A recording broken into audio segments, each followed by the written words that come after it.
Assalamualaikum warahmatullahi wabarakatuh. Bertemu lagi dengan saya, Miranti Handayani, dalam perkuliahan Manajemen Keuangan. Pertemuan kali ini kita akan membahas mengenai konsep penilaian surat berharga. Kita masuk, sebenarnya apa sih itu surat berharga? Ada yang sudah tahu sebelumnya? Jadi, menurut bahasa, terutama dalam bahasa Belanda, surat berharga itu disebut dengan waardepapier. Waarde artinya nilai, dan dalam kitab Undang-Undang Hukum Dagang atau KUHD diartikan sebagai berharga. Sedangkan papieren artinya kertas berharga. Di samping itu, terdapat beberapa istilah lainnya dari surat berharga, yaitu commercial paper atau negotiable instrument. Terus ciri yang kedua itu surat berharga berfungsi sebagai alat bayar kepada pihak-pihak yang memegang surat berharga tersebut.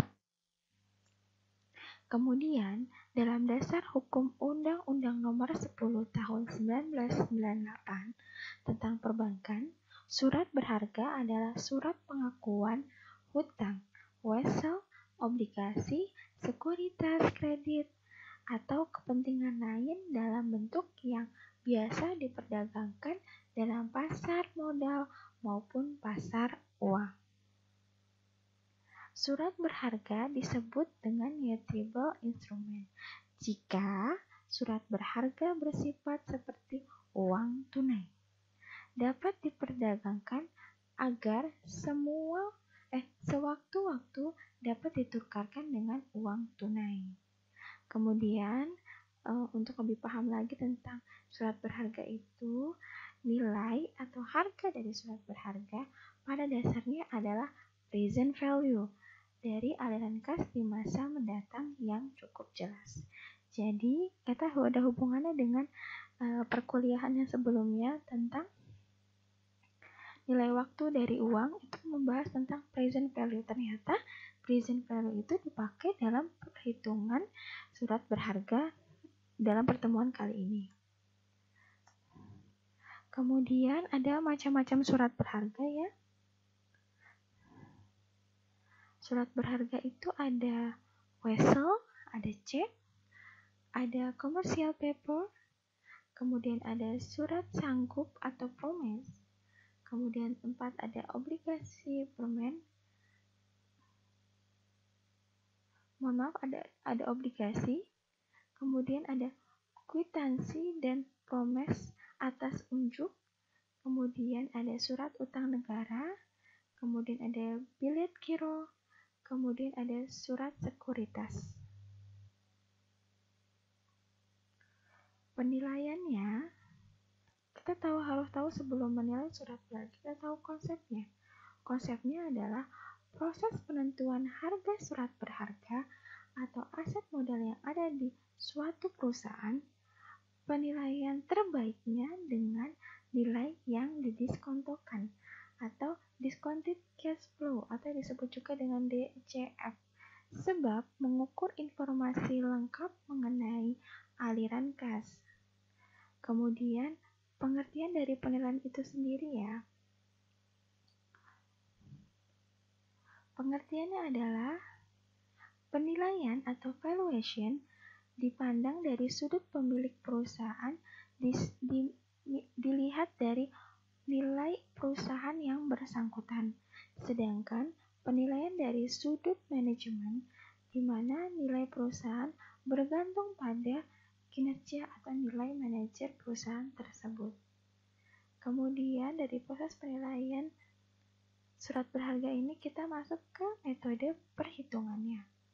Seperti ini, elemen penilaian adalah penerimaan yang akan diperoleh pada masa yang akan datang.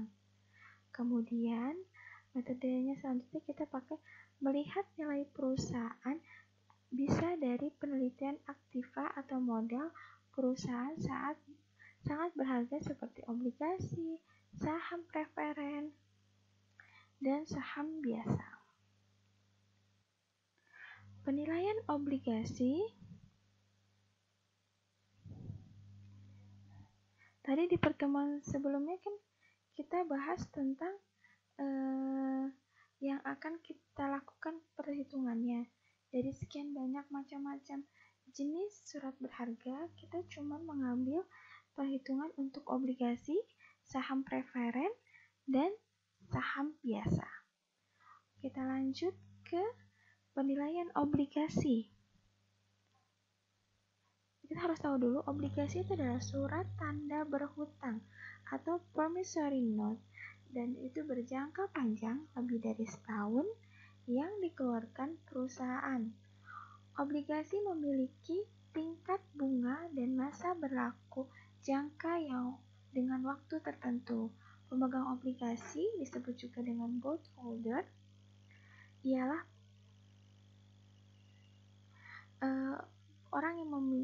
orang atau lembaga atau badan atau perusahaan yang memberi pinjaman atau pihak kreditur atau pemegang obligasi. Tujuan utama bondholder adalah memperoleh return atau yield yang akan diterima di masa depan. Istilah yang biasa kita gunakan dalam penilaian obligasi itu adalah par value atau nilai nominalnya, common interest rate atau disebut dengan bunga dari pokoknya, kemudian maturity date itu adalah terkait dengan tanggal jatuh tempo, ada yield to maturity, return sampai jatuh tempo. Kalau yield to call, return tidak sampai tanggal jatuh tempo, kemudian ada discount bond atau potongan nilai obligasi, dan ada premium bond atau penambahan nilai obligasi. Penambahan ini terjadi biasanya karena tingkat bunga obligasi lebih tinggi dari tingkat bunga bank. Sedangkan untuk istilah discount bond atau potongan nilai obligasi itu jika terjadi tingkat bunga obligasi lebih rendah dari tingkat bunga bank. Jangan lupa ini dihafalkan istilah-istilah ini karena berhubungan dengan penilaian obligasi. Kemudian yang ketiga kita ada metodenya. Metode menilai return dari obligasi sampai tanggal jatuh tempo. Kemudian ada metode singkat shortcut dan metode nilai sekarang atau present value. Returnnya adalah sebesar return obligasi tidak memiliki tanggal jatuh tempo dengan membagi tingkat bunga obligasi dengan tingkat bunga pasar yang berlaku. Gimana? Pusing ya? Untuk lebih jelasnya kita ke contoh soal saja. Sudah tadi dijelaskan metode penilaian obligasi ada 3, shortcut, present value, dan obligasi tanpa tanggal jatuh tempo ya, jadi yield to call. Terus kita lanjut lagi ya, metode singkat dalam perhitungan nilai obligasi itu ada metodenya dengan YTM atau yield to maturity, sama dengan I-nya itu adalah interest per tahun dalam rupiah.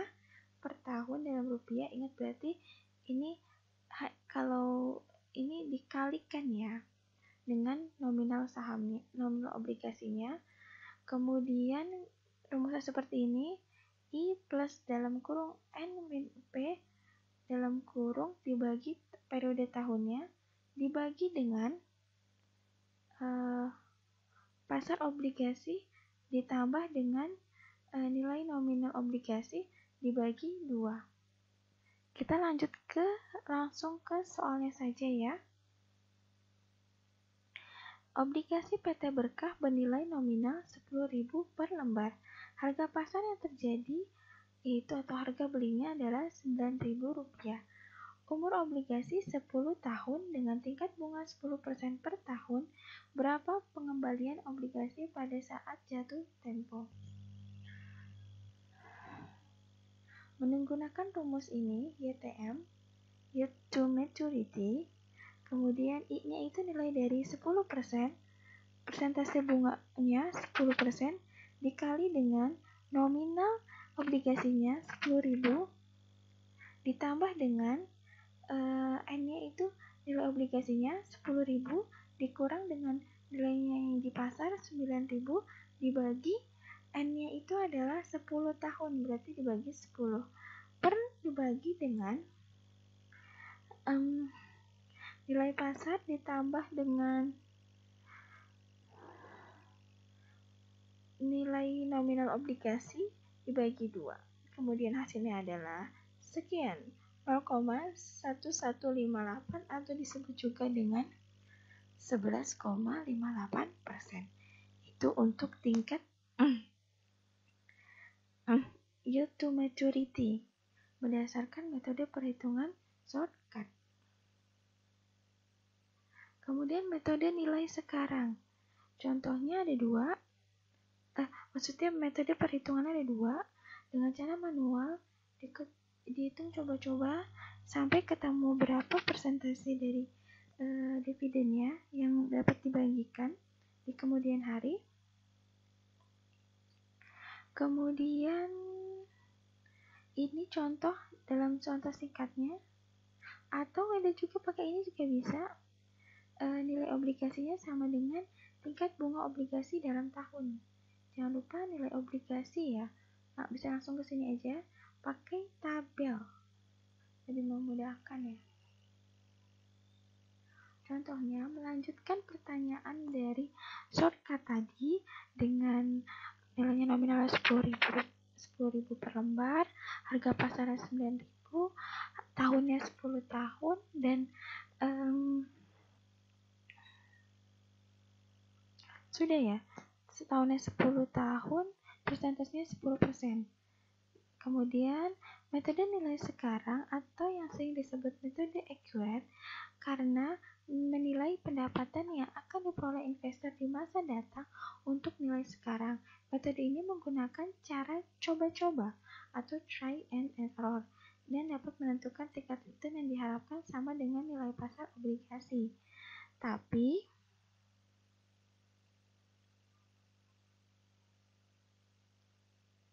untuk memudahkan saja, kalau ada soal metode nilai sekarang lebih baik pakai yang rumus ini. Ya, langsung dikalikan dengan tabel present value interest factor atau present value interest factor annuity. Contoh metode nilai sekarang soalnya melanjutkan dari soal yang pertama tadi, kita tambahkan dengan misal nilai KD pertama yang akan dicoba 10% dan nilai KD kedua 15%. Hasil prevalent value dari kedua KD tersebut akan dibandingkan dengan harga pasar obligasi sehingga ditemukan nilai return atau KD yang diharapkan. Ini rumus yang tadi ya, jika nilai KD-nya 10%, jadi di sistem nilai sekarang ini kita coba-coba 10% kan seperti soal 10%. Nah, terus kita kalikan nih. I-nya itu tingkat bunga per tahun, berarti bunganya kan tadi 10% dikali lembarnya 10.000 dikali tabel ini present value interest factor annuity. Itu KD untuk 10 tahun dan 10% ya. Kita lihat ke tabel. Oke. 10% dan 10 tahun. Nah, berapa? 6.145 ya. Kita lihat. Ya, benar 6.145. Pembulatan ya. Hasilnya adalah 6.144,6. Kemudian caranya yang itu sesuai dengan ini adalah NPVIF KDN. Ini N-nya itu adalah berapa nominal obligasinya tadi per lembar 10.000 dikali dengan yang ada di tabel untuk 10% dengan masa 10 tahun sama 10% dengan masa 10 tahun. Ini total ada 0,386. 0,386. Oke. Hasil dari nilai obligasi. Nilai obligasinya adalah 6.000 ditambah dengan 3.000. Dapat sama dengan 10.000 ya. Nilai present value dari of yield adalah sebesar 10.000 dengan persentase bunga 10%. Kemudian kita coba lagi dengan persentase bunga 15%. Ini rumusnya nggak beda jauh seperti tadi caranya ya. Persentase bunganya dikali dengan nominal lembar sahamnya dikali dengan ini tabelnya PP present value interest factor annuity. Kita klik ya. Ini tadi 15%, oke, dan 10 tahun. Itu adalah 5,019. Ya benar, 5,0188. Ini masalah pembulatan ya, jadi beda sedikit.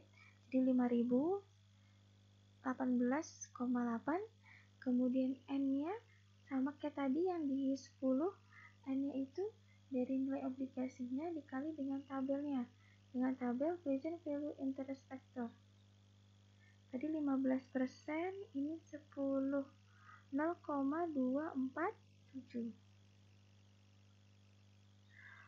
Oke, 0,247. Hasilnya adalah 2.417 ya. Jadi nilai present value of yield pada dengan bunga 15% adalah 7,436. Menurun ya nilainya ya. Kemudian kita lanjutkan ke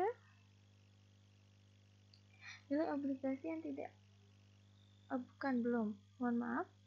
Kita masih di nilai returnnya, jadi perbandingan dari nilai yang persentasenya 10% dengan persentasenya 15%, maka hasilnya kita temukan adalah nih ya, diskon rate-nya.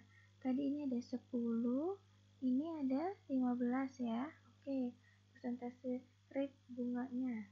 Kemudian adalah present value dari return. Present value dari return itu tadi kan untuk 10 MT.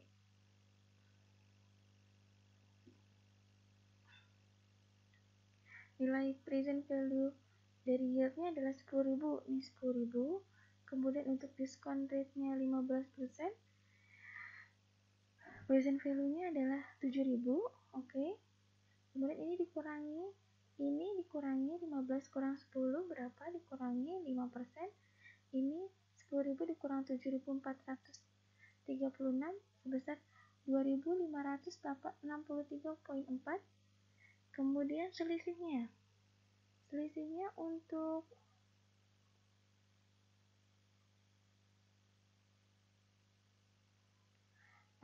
antara nilai obligasi dengan harga pasar. Nilai obligasi tadi 10 kan, harga pasarnya 9.000 ya. Jadi selisihnya adalah Rp1.000. Kemudian kita mau tahu nilai returnnya.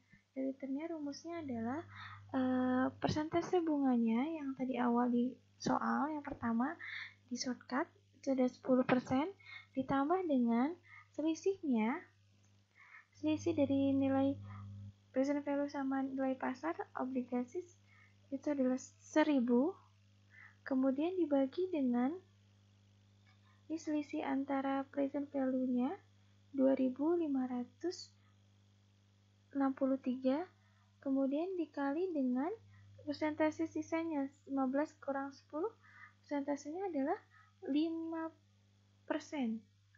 Maka hasil dari KD adalah 11,95%. Bandingkan dengan YTM yang sebelumnya, yield to maturity sebelumnya. Yield to maturity sebelumnya kita hitung adalah dengan soal yang sama ya, 10% 10 tahun, nilai pasar 9.000, kemudian nilai nominal 10.000, ternyata sama kita di poin 11,95 untuk Soalnya ini untuk yang metode nilai sekarang, kemudian 11,58 untuk metode shortcut. Jadi selisihnya 0,35, 0,3%. Itu selisih karena ada masalah pembulatan, beda pembulatannya aja. Kemudian kita ke metode menilai obligasi yang tidak memiliki waktu jatuh tempo. Contohnya, apabila obligasi dari PT Berkah ada contoh sebelumnya tidak memiliki waktu jatuh tempo atau perpetual book, maka nilai obligasi dapat dicari dengan membagi tingkat bunga obligasi atau bunga yang tertera pada obligasi yang bersangkutan dengan tingkat bunga pasar yang sedang berlaku. Jadi, jika saat ini bunga hutang yang berlaku di pasar 8%, maka nilai obligasi PT Berkah adalah jika dia 8% ya. Tadi kan di bunga obligasi 10% dikali dengan 10.000 nilai nominal per obligasinya adalah berarti 1.000. Berarti nilai obligasinya adalah ini tadi nih, tingkat bunganya dibagi dengan bunga hutang yang berlaku di pasar. Bunganya adalah 8%. Totalnya adalah nilai obligasinya 12.500. Apabila bunga naik menjadi 12%, maka nilai obligasi menjadi seperti ini, lebih turun bahkan nilai obligasinya jika kenaikan bunga pasar. Jadi 1.000 dibagi 12 sebanyak 8.333,33. Tadi kita sudah bahas tentang penilaian obligasi. Sekarang kita beralih ke penilaian saham preferen. Saham preferen itu apa sih? Biasanya saham preferen memberi hak kepada pemiliknya untuk memperoleh pembayaran dividen yang tetap sebesar persentase tertentu tiap tahun. Jika pembayaran tersebut berlangsung selamanya, maka saham preferen tersebut tidak mempunyai batas umur atau perpetuali. Terus nilai saham preferen dapat dihitung dengan formula seperti ini. Nilai saham preferen sama dengan dividen per lembar saham dibagi dengan tingkat pengembalian yang diisyaratkan. Contohnya, jika PT RIA memiliki saham preferen yang beredar dengan harga nominal 5.000 per lembar, dividen yang dibayarkan secara tahunan adalah Rp500. Harga pasar saham preferen saat ini adalah Rp6.000. Maka besarnya tingkat pengembalian saham preferen adalah tingkat pengembalian ya. KP itu tingkat pengembalian yang diisyaratkan, dia bicaranya KP-nya.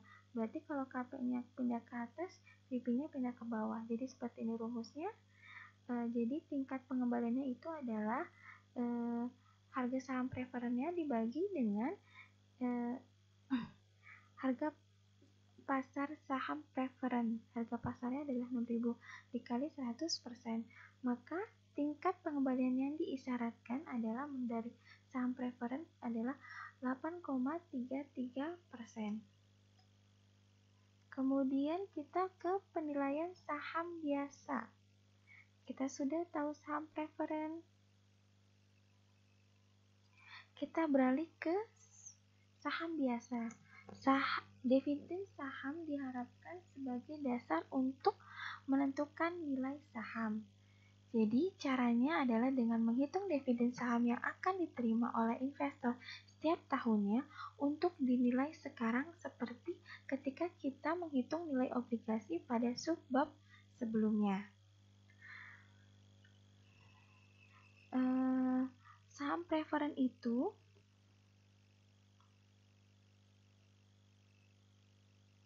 memiliki pendapatan yang dihitung tahunan, maka nilai sahamnya juga akan dihitung dengan cara yang sama dengan obligasi, yaitu dengan menghitung nilai sekarang dari aliran arus kas dari dividen yang diharapkan. Perbedaannya, obligasi dan saham biasa itu adalah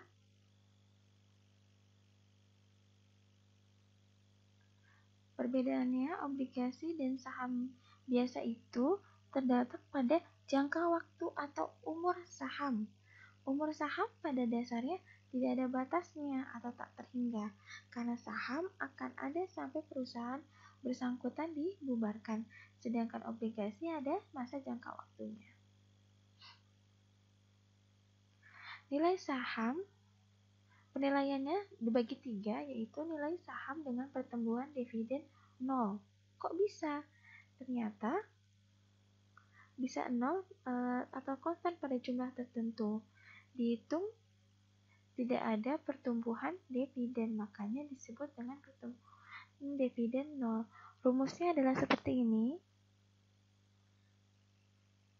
Nilai saham berdasarkan dari dividen saham biasa D yang diharapkan oleh investor per tahun dibagi dengan 1 plus KS tingkat pengembalian yang diisyaratkan atas saham. Kemudian N-nya seperti biasa umur atau periode tahunnya.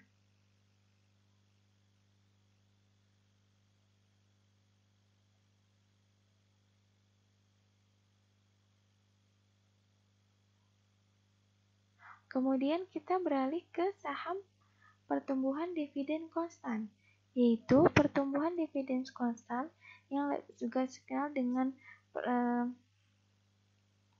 metode penilaian saham konstan model pertumbuhan Gordon ya, karena dihitung dengan model yang ditemukan oleh Myron J. Gordon, maka sering lebih disebut dengan metode pertumbuhan Gordon. Menunjukkan perusahaan tidak berkembang.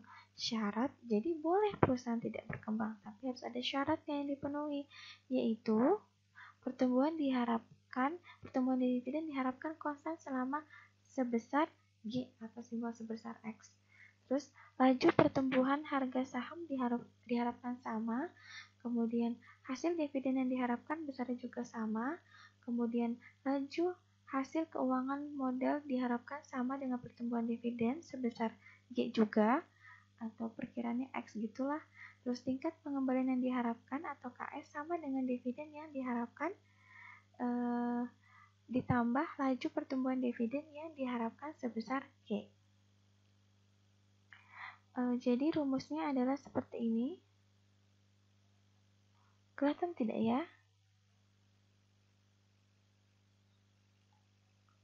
Nilai sahamnya itu adalah dividen saham yang dibayar pada tahun pertama dikali dengan hasil penjumlahan 1 plus pertumbuhan dividen grow dibagi dengan